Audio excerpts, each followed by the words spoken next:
Nah, untuk pagi kali ini hari Jumat 16 Juli 2021, Universitas Terbuka mengusulkan program wajib kuliah untuk mewujudkan keadilan sosial bidang pendidikan bagi seluruh rakyat Indonesia.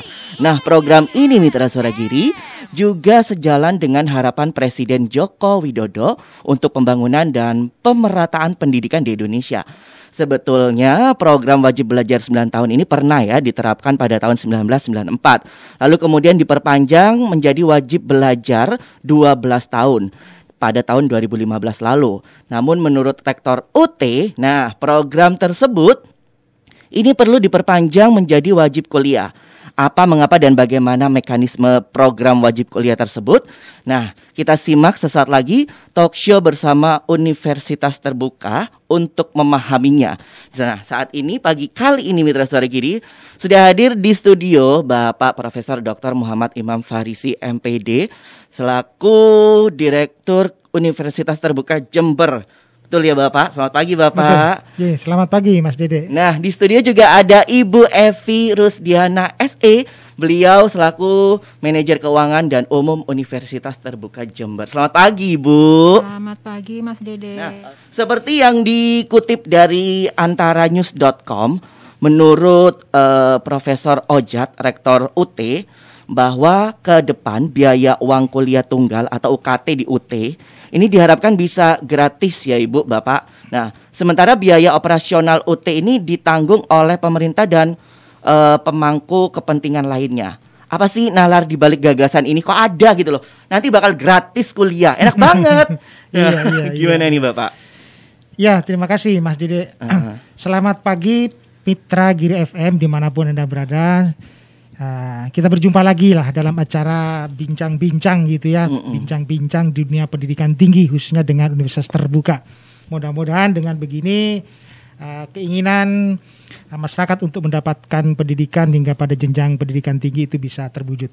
Mas D, jadi betul sekali Mas Dede. Jadi statement yang disampaikan oleh Rektor Universitas Terbuka tersebut itu disampaikan pada saat pembukaan acara Dies Natalis ke-37 Universitas Terbuka yang berbarengan dengan pembukaan Dispor Seni Nasional UT.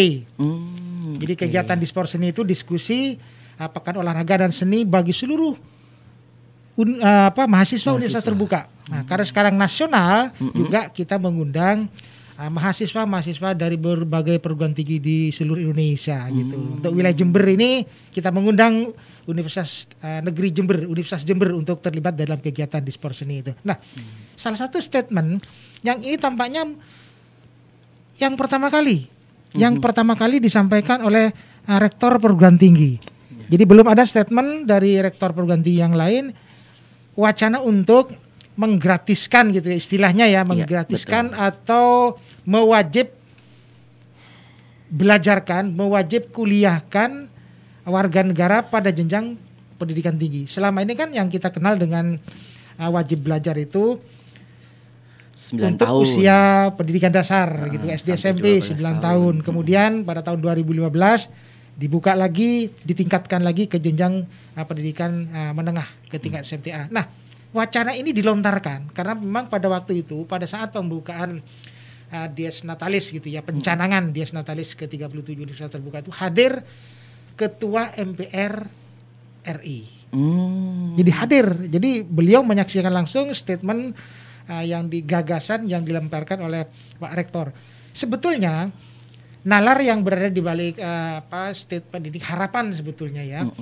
Ini untuk mewujudkan amanah konstitusi. Jadi konstitusi Undang-Undang Dasar Republik Indonesia tahun 1945 itu kan menyatakan bahwa pendidikan itu adalah hak dari setiap warga dalam rangka untuk mencerdaskan kehidupan bangsa. Jadi hak warga negara itu tidak dibatasi sebetulnya, tetapi kemudian memang di konstitusi itu di pasal 28C itu memang awalnya itu ditegaskan untuk pendidikan dasar wajib. Pemerintah menjelaskan dengan biaya pendidikan ditanggung oleh pemerintah. Tetapi kemudian amanah konstitusi itu diperluas di dalam Undang-Undang Sistem Pendidikan Nasional, sehingga kemudian untuk jenjang pendidikan menengah pun juga diwajibkan dan digratiskan. Oke. Karena hak pendidikan amanah konstitusi itu tidak hanya terbatas pada jenjang pendidikan dasar menengah, makanya kemudian rektor pada saat itu menyampaikan gagasan wacana bagaimana dong kalau pendidikan tinggi juga digratiskan. Ini ada fakta yang cukup menarik, Mas Dede dan Mitra Giri FM ya. Kita melihat mengapa ini kemudian menjadi wacana yang harus terus kita gaungkan di tengah-tengah publik gitu ya. Walaupun kita dalam saat ini sedang dihadapi oleh situasi pandemi yang kita tidak tahu pasti kapan akan berakhir gitu ya. Yang sangat menyolok di depan kita itu adalah angka partisipasi kasar. Angka partisipasi kasar itu adalah persentase penduduk atau warga negara yang bisa mengenyam pendidikan. Apakah itu pendidikan dasar, pendidikan menengah maupun pendidikan tinggi. Dari 1.000 penduduk, kalau di tingkat pendidikan dasar, sekolah dasar lah, sekolah dasar itu 106,32 Mas. Ini data tahun 2020. 2020 data BPS. 106. Jadi tidak ada satupun warga negara yang berusia sekolah dasar itu tidak ada yang mengenyam pendidikan SD. Semuanya, bahkan 106 datanya. Terus SMP berkurang Mas 10%. 92,6%. Jadi dari pendidikan SD yang melanjutkan ke pendidikan SMP itu berkurang 10% Mas. Dan ini terus secara komponensial berjenjang sampai ke perguruan tinggi. Sampai pada akhirnya pendidikan tinggi itu hanya 30%. Untuk perguruan tinggi. Untuk perguruan tinggi. Jadi persentase jumlah warga negara atau penduduk yang bisa melanjutkan studi ke jenjang pendidikan tinggi itu dari sekian juta warga negara lulusan SLTA itu hanya 30%. Jadi sangat kecil. Jadi menjadi sangat wajar dan sangat argumen apa yang disampaikan oleh Pak Rektor tadi. Sudah saatnya negara menggratiskan juga untuk pendidikan tinggi. Apakah itu mungkin? Mungkin saja. Kalau pendidikan dasar dan menengah itu mungkin dilakukan pendidikan wajib, mengapa pendidikan tinggi tidak bisa? Dan T sebagai institusi yang didirikan oleh pemerintah siap hadir di tengah-tengah masyarakat untuk memberikan layanan pendidikan tinggi. Maksimal gitu ya. Walaupun digratiskan tapi tidak ada pembedaan gitu. Gratis itu begini ya. Dengan catatan gitu ya, dengan notabene ya. Jika seluruh komponen biaya operasional pendidikan itu ditanggung oleh pemerintah atau ada institusi, lembaga atau konsorsium yang siap vendor gitu ya Pak ya. Semacam begitulah gitu ya. Oke. Ini menarik gitu ya. Apakah mungkin nanti lembaga, institusi, perusahaan-perusahaan bisa berinvestasi di dunia pendidikan tinggi? Ya, kita lihat nanti. Nah, ini menarik sekali ini. Tapi wacana ini menjadi hal yang sangat penting untuk terus digaungkan karena terus terang saja angka partisipasi kasar pendidikan tinggi di Indonesia itu sangat jauh jika dibandingkan dengan angka partisipasi kasar pendidikan tinggi di perguruan tinggi di negara-negara ASEAN. Kita jauh dengan Malaysia, apalagi dengan Singapura. Sangat jauh.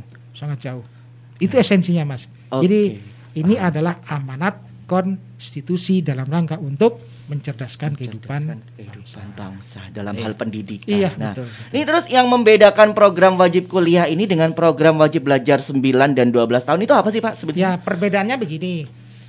Ya. Ini yang harus dipahami betul istilah wajib belajar. Gitu ya. Jadi wajib belajar itu dalam rangka pemenuhan hak. Artinya wajibnya itu kepada penyelenggara pendidikan, yaitu pemerintah. Jadi pemerintah wajib menyediakan fasilitas pendidikan untuk pendidikan, bahkan di dalam undang-undang pendidikan, bahkan di peraturan pemerintah dan seterusnya, undang-undang wajib belajar, pemerintah, apakah itu pusat maupun di daerah, wajib mengalokasikan dana minimal 20%, Mas. 20% dari total anggaran, apakah itu APBN, apakah APBD, itu wajib bagi pemerintah. Wajib bagi pemerintah. Karena ini hak sebetulnya. Jadi namanya hak itu kan bisa digunakan, bisa tidak, kan begitu Mas. Namanya hak itu kan begitu. Tetapi kita wajib mendorong masyarakat, mendorong warga negara Indonesia untuk bisa mengenyam pendidikan. Paling tidak untuk saat sekarang itu adalah pendidikan dasar dan menengah. Nah, mudah-mudahan bola yang dilemparkan oleh Rektor Universitas Terbuka Profesor Ojat itu nanti ditangkap oleh wakil rakyat. Oke lah. Kita canangkan program wajib kuliah pada jenjang pendidikan tinggi. Insya Allah UT siap. UT udah paling terdepan siap untuk mencerdaskan gitu ya Bapak ya. Betul. Oke. Ini pembahasan kita sangat seru sekali untuk mewujudkan keadilan sosial bidang pendidikan bagi seluruh rakyat Indonesia. Duh, gawat. Kenapa lagi sih bro? Magridu. Ini loh si mama, pengennya aku itu kuliah. Kan enak aku udah dapat kerja setelah lulus SMA bro. Lah emang kenapa? Kuliah, kerja. Why not both, man? Ribet lah bro. Ini kan aku lagi nabung buat ngelamar Santi. Waduh, salah circle lah ini. Kuliah di UT aja, beda sama yang lain. UT, Universitas Terbuka bro. Buka. Di UT itu serba digital. Solusi terbaik untuk yang pengen kuliah sambil kerja. Kamu bisa kuliah di mana aja, kapan aja. Kuliah online, kerja. Jadi aman. Enak yo, menarik iki. Makane langsung daftar wae. Mumpung registrasi dibuka sampai 11 Agustus 2021. Alamatnya yo, Dek Jalan Kaliurang nomor 2A Sumbersari. Teleponnya Dek 0331 326 444. WhatsApp 0811 319 7676. Siap, langsung budal. Kok pindah bayaran seigi, Bang? Ini berbicara terkait road MAP ke depan nih ya. Jika program wajib kuliah ini mulai dilaksanakan, nah, bagaimana UT bisa secara konsisten ini memberikan kepercayaan bagi pemerintah dan pemangku kepentingan lainnya? Begini Mas, seperti kita ketahui bersama, Universitas Terbuka itu namanya saja Universitas Terbuka, Open Education, artinya suatu sistem pendidikan yang di dalam proses penerimaan mahasiswa, proses rekrutmen mahasiswa, itu tidak ada batasan apapun, kecuali yang penting mereka sudah menyelesaikan studi di jenjang pendidikan menengah. Jadi tidak ada seleksi. Oke. Karena itu dimungkinkan. Jadi kalau kita mengatakan gratis tapi kemudian ada seleksi segala macam, itu kan ada demarkasi, dan itulah yang menjadi penyebab mengapa angka partisipasi kasar pendidikan tinggi itu kecil. Jadi selain adanya seleksi-seleksi yang memang harus diadakan karena memang kuotanya kan terbatas. Di UT itu mengapa mungkin pendidikan itu terbuka untuk semua? Karena kita tidak mengenal istilah kuota. Iya, kalau di perguruan tinggi itu kuota ada. Jadi masukan baru itu paling tidak itu jumlahnya seimbang sebanding dengan yang lulus. Nah, kalau di universitas terbuka tidak ada sistem kuota, itu yang pertama. Yang kedua, untuk memastikan bagaimana ini bisa berjalan, UT itu sudah memiliki jaringan di seluruh wilayah Indonesia. Ada 39 unit program. Jadi pusat-pusat bantuan belajar yang berada di seluruh wilayah Indonesia, termasuk Universitas Terbuka Jember. Di Jawa Timur itu ada 3 pusat, Mas. Ada di Jember, ada di Surabaya, ada di Malang. Di Jayapura itu ada 2. Ada Jayapura, ada Sorong, ada 2. Jadi kita sudah memiliki jaringan yang tersebar di seluruh wilayah Indonesia. Sehingga kalaupun kita mengatakan tidak ada kuota, berapapun kita bisa terima. Mas Dede dan juga Mitra Giri FM perlu tahu, mahasiswa baru UT setiap tahun itu rata-rata antara 40 sampai 50 ribu, Mas. Wow, 40 sampai 50 ribu. Iya, itu per semester loh. Per semester ya. Bahkan kalau semester sekarang ini kita mengenal dengan istilah semester kurus, Mas. Semester kurus itu pertengahan jalan. Biasanya kan kalau registrasi mahasiswa baru itu kan bulan Juli gitu, Mas ya. Betul. Nah, kami itu bulan Januari juga melakukan. Oh, bulan Januari. Jadi 2 kali. Kita 2 kali. Jadi sekarang, periode sekarang itu namanya semester kurus. Ini sekarang baru 40 ribu, Mas. Itu mahasiswa baru loh. Nah, itu mahasiswa baru 40 sampai 50 ribu. Iya. Tidak menutup kemungkinan berarti memang pemerataan keadilan pendidikan itu bisa terwujud lewat UT. Bisa terwujud. Nah, bahkan kalau semester gemuk gitu ya, Juli, itu bisa sampai 60 sampai 70 ribu itu mahasiswa baru loh. Iya. Jadi menjadi tidak heran dan sangat mungkin terjadi pendidikan terbuka untuk warga negara sampai kepada jenjang pendidikan tinggi. Yang ini akan sulit gitu ya. Dengan sistem yang ada sekarang bisa dilakukan oleh perguruan tinggi konvensional karena ada kuota itu. Iya, benar. Kalau di kita tidak perlu membangun fasilitas belajar seperti halnya perguruan tinggi konvensional harus membangun ini. Kalau di UT yang penting infrastruktur. Kalau istilahnya Pak Wapres itu infrastruktur langit. Yang penting kita memiliki infrastruktur langit ya, internet lah Mas ya, jaringan, konektivitas dan segala macam itu bagus, maka tidak ada yang tidak mungkin untuk dilakukan untuk mewujudkan obsesi, mewujudkan harapan, keinginan untuk menggratiskan, mewajibkan kuliah bagi warga negara Indonesia ke jenjang pendidikan tinggi. Nah, ini juga termasuk ada pertanyaan titipan yang sempat dititipkan sama Dede mengenai UT Open Education ini. Nah, ini salah satu pendengar Suara Giri ini Bapak ya, yang bertanya sebenarnya UT itu menerima lulusan SMA atau STM yang baru lulus atau hanya menerima para pegawai yang pengen punya jenjang karir sehingga dia menempuh pendidikan di universitas terbuka. Itu bagaimana itu, Pak? Ya, begini, Mas. Kalau saya coba untuk membuat semacam klasifikasi gitu ya, kelompok-kelompok, kita tuh menerima tiga kelompok. Pertama bagi lulusan SLTA atau yang sederajat, SMK boleh, STM katanya boleh, pokoknya yang lulusan SLTA sederajat, termasuk paket C. Oh, paket C juga bisa. Paket C boleh. Oke. Ini yang pertama. Untuk semua ya. Iya, untuk semua. Namanya saja kan making higher education open to all. Jadi menjadikan pendidikan tinggi itu open to all, terbuka untuk semua. Semua apa? Bagi semua lulusan SLTA. Kapanpun dia lulus, berapapun usia dia, yang penting dia sudah lulus SLTA, silakan. Itu kelompok yang pertama. Dan ini sekarang sudah mulai melebihi 50%, Mas. Ini sudah mendekati 50%, bahkan nanti akan meningkat lagi. Yang kedua adalah bagi mereka yang sudah bekerja. Istilah di kita itu namanya in-service training. Oh, in-service training. Ya, jadi bagi mereka yang sudah bekerja, apakah sebagai guru, apakah sebagai pegawai, ingin meningkatkan kualifikasi dan kompetensi diri sesuai dengan bidang tugas pekerjaannya, silakan masuk UT. Ini klaster kedua, Mas. Nah, klaster ketiga adalah bagi mereka yang tidak perlu dia menyelesaikan seluruh program studi. Jadi ini namanya program non degree, Mas. Non degree. Program non degree. Jadi misalnya Mas Dede gitu ya, bekerja sebagai host di sini di bidang komunikasi seperti ini.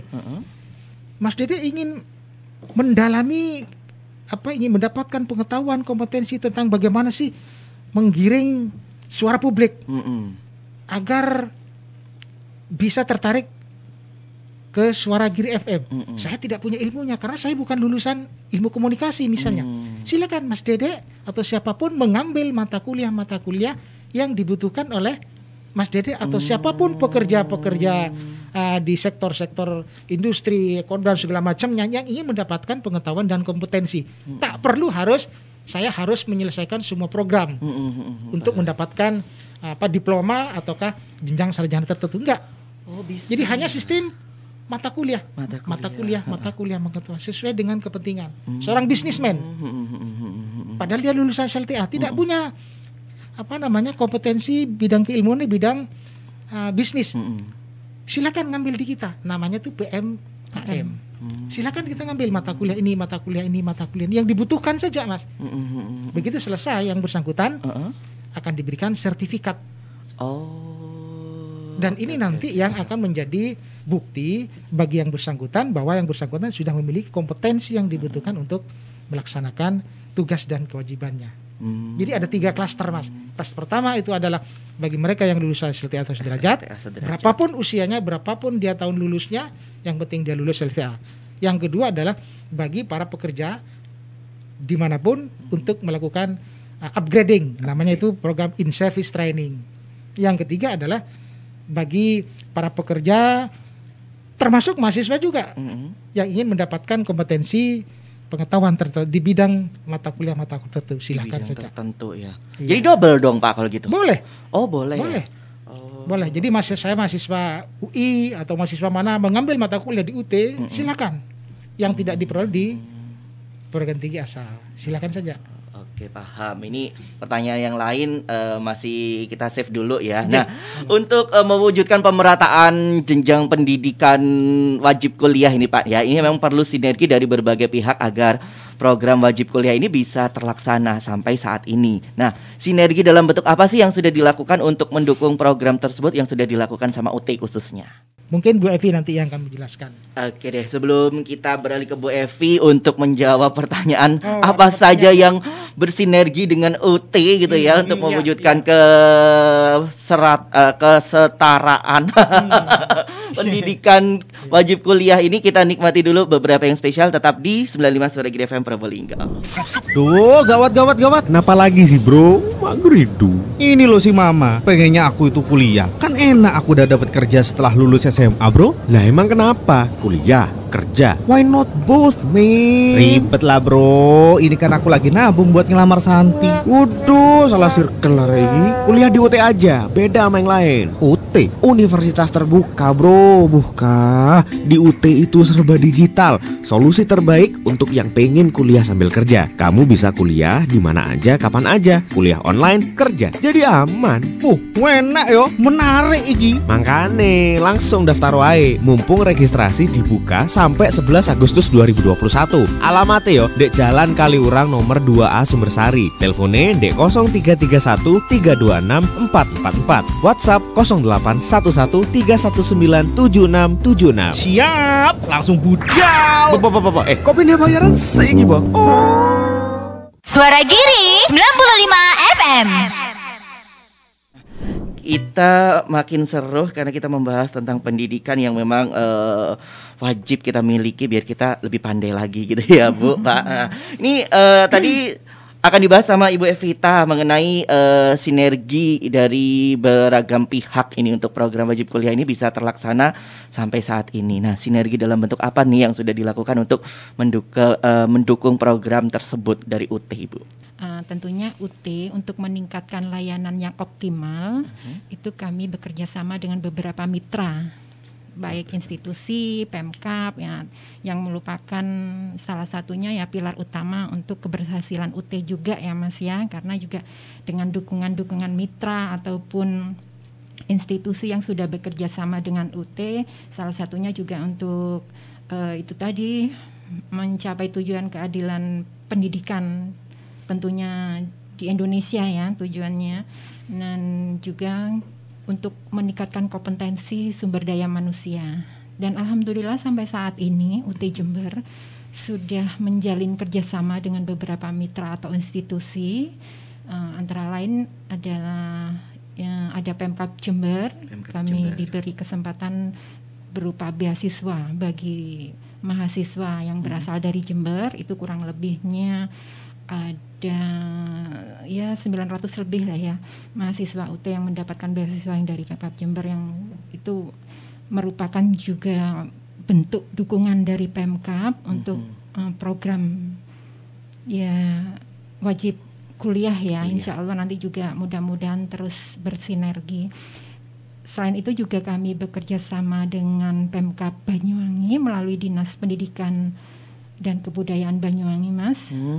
Alhamdulillah mulai tahun 2016 Pemkab Banyuwangi memberikan kepercayaan kepada kami berupa beasiswa program Banyuwangi Cerdas. Oh, Banyuwangi Cerdas. Iya. Ini khusus mahasiswa dari Banyuwangi juga? Iya, betul. Jadi alhamdulillah juga kami dipercaya untuk mengelola program Banyuwangi Cerdas itu mulai tahun 2016 hingga saat ini. Dan harapan kami juga mudah-mudahan sinergi terus ya sampai disusul sama Pemkab yang lain. Amin, harapannya juga seperti itu.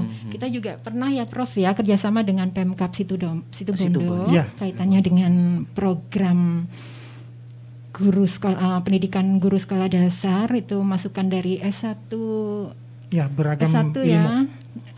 Itu juga kami mendapatkan kesempatan dapat satu kelas ya, Prof, waktu itu Dapat nggih.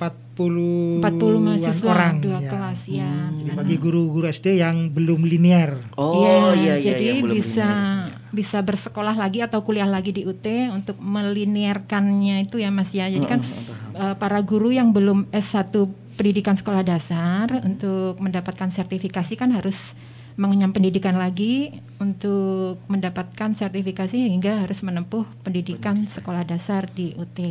Dan mitra-mitra kami yang lain selain Pemkab, kami juga bekerja sama dengan beberapa bank kaitannya untuk pelayanan dukungan layanan untuk misalnya untuk pembayaran. Ya, jadi kami juga bermitra dengan beberapa bank, BRI, BTN, Mandiri, BNI 46. Nah, itu juga beberapa bank tersebut juga memberikan dukungan berupa beasiswa CSR. Beasiswa CSR. Ya, yang terakhir kemarin BRI nggih Prof nggih. Ya, Insya BRI. Allah seperti itu nggih. Dan Dari beberapa perusahaan juga dari beberapa ada. perusahaan juga ada, tapi sudah ada beberapa yang juga sudah lulus. Seperti Magis Surya Magistrindo, nah itu juga. Alfamart itu Nah, banyak. Jadi kita bisa ya Bu ya bisa menuju ke arah wajib kuliah. Wajib kuliah. Itu apabila kita didukung oleh beragam stakeholder. Hanya memang kan begini tantangannya atau persoalannya itu pendidikan itu bukan sebuah kegiatan bisnis. Iya. Yang artinya begitu kita mengeluarkan anggaran hasilnya bisa segera diperoleh. Jadi bisnis pendidikan itu adalah investasi jangka panjang. Investasi jangka panjang. Tetapi bukan tidak mungkin perusahaan-perusahaan itu terlibat di dalam pengembangan pendidikan. Bahkan di Indonesia banyak sekali perusahaan-perusahaan yang sudah mapan begitu mendirikan sekolah dari jenjang pendidikan PAUD sampai ke pendidikan tinggi. Banyak, tak perlu saya sebut. Ya, toh? Jadi bukan tidak mungkin. Bahkan di luar negeri pun banyak perguruan tinggi yang sepenuhnya disokong oleh sebuah perusahaan. Tidak perlu saya sebut juga. Jadi bukan tidak mungkin, gitu ya, bukan tidak mungkin kuliah itu menjadi sesuatu yang bisa dinikmati oleh setiap warga negara yang memiliki usia untuk kuliah. Kata kuncinya adalah, ayo mari kita bersama-sama. Jadi jangan seluruh pembiayaan pendidikan itu dibebankan kepada pemerintah. Nah, marilah kita perusahaan-perusahaan, corporate yang berkeinginan untuk bersama-sama dengan kita membangun bangsa ini menghadapi revolusi industri 4.0 atau membangun society 5.0 itu tidak harus dibangun sinergi, dan itu sangat mungkin terjadi. Dan kalau itu terjadi Mas, seperti tadi disampaikan oleh Pak Rektor, UT bisa menggratiskan. Yang penting biaya operasional sudah ada yang menanggung. Bukan hanya pemerintah, tapi juga stakeholder yang lain dari perusahaan. Apakah itu perusahaan perbankan, apakah perusahaan di industri-industri yang lain. Silakan, bukan tidak mungkin. Jadi ini obsesi harapan yang bukan sesuatu yang tidak mungkin dicapai. Bisa, karena contohnya sudah banyak. Di Indonesia bahkan di negara lain banyak korporat yang memiliki kepedulian yang tinggi terhadap dunia pendidikan. Dia mendirikan perguruan tinggi yang tidak kalah dengan perguruan tinggi yang didirikan oleh pemerintah. Kayak gitu. Dan pokoknya salah satunya yang sudah hampir menuju berhasil untuk menyetarakan pendidikan buat seluruh masyarakat Indonesia ini UT gitu ya. Nah ini mungkin buat colekan juga buat Pemkab sama Pemkot Probolinggo ya. Siapa tahu juga bisa bergabung dengan UT atau mungkin dari pengusaha-pengusaha yang sekarang lagi monitor 95 Suara Giri FM. Kalau boleh menyebutkan ya, Biji Bakau Resort. Siapa tahu bisa bergabung dalam hal pendidikan bersama UT. Iya.